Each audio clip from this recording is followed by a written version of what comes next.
ইন্দোনেশিয়ার একটি Islamic school ভবন ধসে কমপক্ষে ৩ জন নিহত হয়েছে। নিহতের সংখ্যা আরও বাড়তে পারে বলে আশঙ্কা করা হচ্ছে।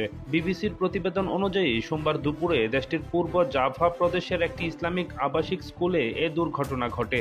পূর্ব জাভার উদ্ধারকারীরা স্কুলের ধ্বংসস্তূপের নিচে আটকা পড়া লোকদের উদ্ধারের চেষ্টা চালাচ্ছে। প্রতিবেদনে বলা হয়, সিদুয়ার্জু শহরের আল খুজিনি ইসলামিক বোর্ডিং শিক্ষার্থীরা জোহরের নামাজ পড়ার সময় ভবনটি ধসে পড়ে। পুলিশ, সেনা ও উদ্ধারকর্মীরা রাতভর মাটি ও কংক্রিট সরিয়ে উদ্ধার কাজ চালায়। শিক্ষার্থীদের পরিবার হাসপাতালে ও ঘটনাস্থলে অপেক্ষা করছে তাদের সন্তানের খোঁজে।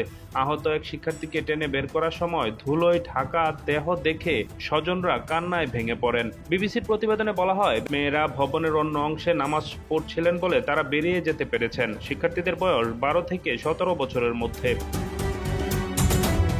ইন্দোনেশিয়ার জাতীয় দুর্যোগ ব্যবস্থাপনা সংস্থা জানিয়েছে, ভবন ধসের পর ধ্বংসস্তূপের নিচে আটকা পড়া ৩৮ জনকে উদ্ধারের তল্লাশি অভিযান চলছে। এছাড়াও অন্তত ৯১ জন বেরিয়ে যেতে সক্ষম হয়েছে। এছাড়াও সংস্থাটি জানিয়েছে, আহত ৭৭ জনকে চিকিৎসার জন্য এলাকার বেশ কয়েকটি হাসপাতালে পাঠানো হয়েছে।